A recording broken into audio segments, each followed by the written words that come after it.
Hi friends, இப்போ தான் try பண்ணுறேன். ரொம்ப நாளைக்கு அப்புறம் பஜ்ஜி கொஞ்சம் இது பண்ணிக்கிறேன். Onion ring bajji. இதை நம்மளால் வர ஷேப்பால் இது பண்ணி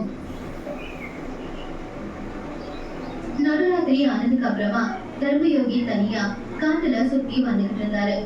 எனக்கு ஒரே நிமிஷம் கைமுத்திரைய பார்த்தாரு.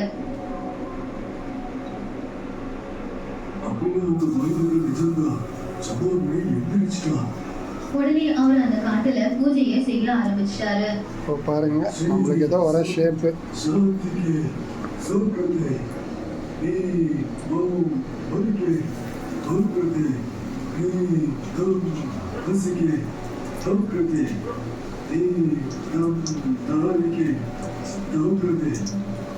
சந்திரதேவி ஜீவ சக்தியை குறிப்பிட்டு இருக்கு.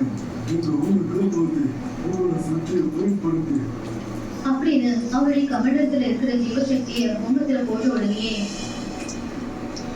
ஆகாயத்துல இருக்கிற நிலாவோட ஒளி அந்த ஓமகுண்டத்துல பட்ட உடனே அதுல இருக்கிற நெருப்பு அணிஞ்சு போய் சின்ன குழந்தை வெளியில வந்துச்சு. ஆனா அந்த குழந்தைய சுத்தி மேகங்கள் வந்து அந்த குழந்தைய தரையில படாம மேலேயே நெருக்க வச்சுக்கிட்டு இருந்துச்சுங்க. அதுக்குள்ள பெரிய காத்து அடிச்சு கோபத்துக்கு பாதுகாப்பா வச்சிருந்த 4 தீபந்தங்களும் அணைஞ்சு போச்சு. அப்ப ஏதோ பயங்கரமான சக்தி தர்மயோகியை தடுத்துச்சு. அவருடைய ஜீவசக்தியை தாரமாத்ததுனால அந்த பயங்கரமான சக்தியை அவரால் தடுக்க முடியல. அவரு ஆரம்பிச்ச சந்திரதேவி முகத்துல கடைசி மந்திரத்தை அவரு சொல்ல முயற்சி பண்ணும்போது திடீர்னு அவருடைய நாக்கு மந்திரத்தை சொல்ல விடாம மாறிடுச்சு. சந்திரதேவி சிருஷ்டி ஹோமம் நடுவே நின்று போச்சு.